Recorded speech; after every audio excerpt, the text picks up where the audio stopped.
Assalamualaikum warahmatullahi wabarakatuh. Halo semuanya, selamat datang di channel Flinima.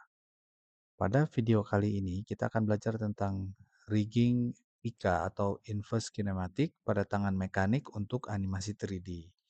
Rigging IKA adalah teknik yang sangat berguna untuk menciptakan gerakan yang realistis dan alami dalam animasi.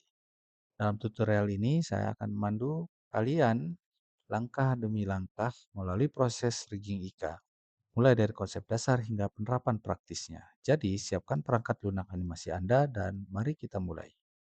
Pada tampilan ini adalah tangan mekanik yang sudah diberikan bond tapi menggunakan FK. Jadi, perbedaan FK dan IK ya.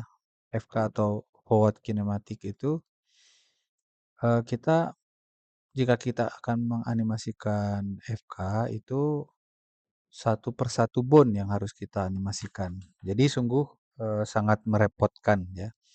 Nah, ada cara lain itu kita bisa menggunakan eee, inverse kinematic. Jadi inverse kinematic ini kita hanya cukup menganimasikan atau menggerakkan satu buah controller, sehingga bisa bergerak semuanya.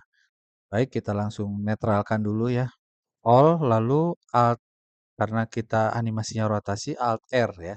Nah, jadi ini sudah, eee, netral. Nah, lalu kita hapus, keyframe-nya, semua keyframe yang ada di sini kita hapus. Nah, ini juga, mmm, kalau mau kita ketengahkan kita menggunakan 0 ya, X delete keyframe. Oke, dia sudah kembali ke seperti semula. Nah, mungkin ini masih belum kembali, kita alt R, kita netralkan lagi. Nah, jadi sederhana sekali, ini tinggal kita tambahkan controller aja gitu ya. Kita gunakan IK atau inverse kinematic, selesai. Tapi sebelumnya saya akan mengembalikan dulu bentuk bondnya ke yang umum ya. Ini kan stick ya bentuk bondnya. Jadi kita bisa klik di sini ya, di properties data, data properties. Lalu kita klik aja nih octahedral. Nah, jadi seperti ini bentuk bond yang pada umumnya yang basic. Nah, kita akan menambahkan controller di sini ya. Tapi kita masuk ke edit mode dulu, tambahkan controller ya. Extrude Y ya terhadap sumbu Y. Nah, kita harus mengingat klausul yang pertama yang dulu pernah disampaikan dalam materi rigging sebelumnya. Controller itu tidak boleh terhubung dengan bond aktif ya. Jadi ini kita Alt P ya, kita pisahkan dulu clear parent. Jadi kita gunakan yang clear parent bukan disconnect bond ya. Kalau disconnect bond ini sebenarnya dia masih terhubung. Jadi kita gunakan clear parent, baru kita tambahkan constraint ya. Jadi kalau add constraint ini sebagai controller ya. Jadi nanti kita aktifkannya dengan targetnya adalah controller ini gitu ya. Nah, kita klik dulu controllernya, lalu kita klik bond yang pertama ya. Eh, ya bond yang pertama setelah controller yang akan nanti akan terpengaruh IK-nya itu ke bawah ya.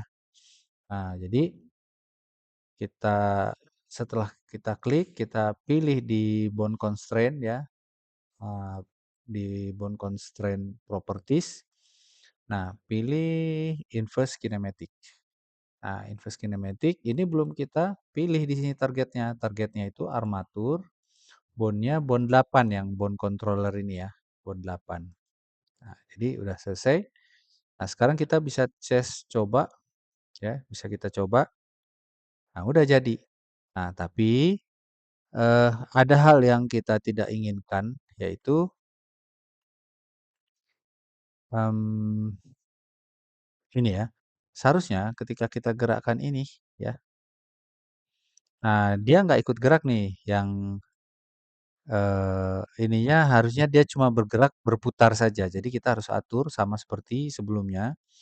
Hanya karena dia sudah, dibuat constraint ya, maka kita pilih di IK ini ya, constraint IK. Nah, kita kunci. Nah, untuk menunjukkan, sumbu normalnya, kan kalau sumbu world-nya Z itu ke atas ya, Y ke sini ya, Z ke atas, Y ke sini, dan X ke arah ini.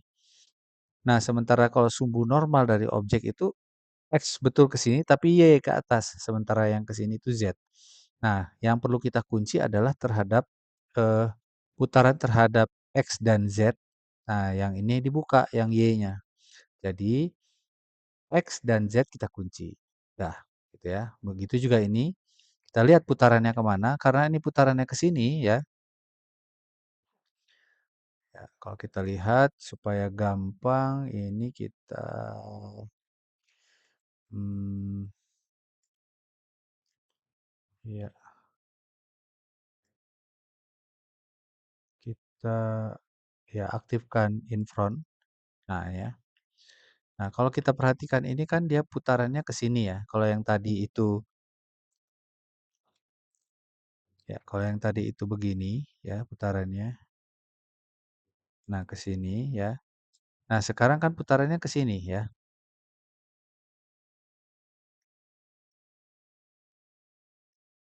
Nah, putarannya kan ke sini, gitu ya. Nah, sehingga karena putaran ke sini kita lihat sumbu aksisnya. Jadi ini untuk memunculkan itu kita tinggal klik di sini ya, akses. Nah, jadi muncul, kelihatan. Jadi kita tahu putaran yang diperbolehkan terhadap sumbu X, putaran terhadap sumbu Z dan sumbu Y tidak diperbolehkan ya, tidak kita, izinkan. Ya ini ya, sumbu Y itu tidak kita izinkan dan sumbu Z, sehingga ini hanya berputar pada sumbu X. Jadi kita kembali ke bound, constraint, inverse kinematic, lalu yang kita bolehkan hanya sumbu X, berarti ini dikunci dua-dua. Nah, begitu juga yang ini ya, karena yang boleh pada sumbu X, Y dan Z-nya kita kunci. Begitu juga ini ya, ini kan dia mutarnya juga sama gitu ya, ke sini. Berarti sumbu X itu YZ-nya kita kunci. Nah, sementara yang ini ya, yang ini itu dia putarannya ke sini ya, ke sumbu Y. Berarti yang dikunci adalah X dan Z. Nah, sudah.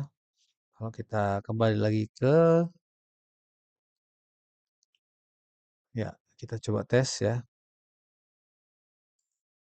Kita coba tes, klik controllernya ya. Jadi bisa kita pakai ini aja nih. Nah, kalau kita tekan dia, nah, itu ya. Nah, kalau kita geser ini ikut muter nih. Nah, ya. Hmm. Sudah selesai. Itu untuk IK. Jadi di sini nanti controllernya kita bisa gunakan IK gitu ya. Nah, cukup sederhana ya. Jadi yang ini sebenarnya nggak usah kita bikin controller, hanya di atas ini aja. Controller IK-nya ya. Kalau saya kembalikan lagi, Alt G ya, karena saya menggunakan G tadi untuk menggerakkannya. Nah, ini controller IK, ini controller capit, dan controller yang di sini ya, untuk mutarnya. Nanti dia kan bisa memutar. Nah, mungkin itu saja bagaimana cara membuat custom shape ya, untuk memudahkan kita menggerakkan bone ya, ya, atau membuat controller. Itu sudah dijelaskan pada tutorial rigging sebelumnya. Terima kasih. Semoga bermanfaat. Assalamualaikum warahmatullahi wabarakatuh.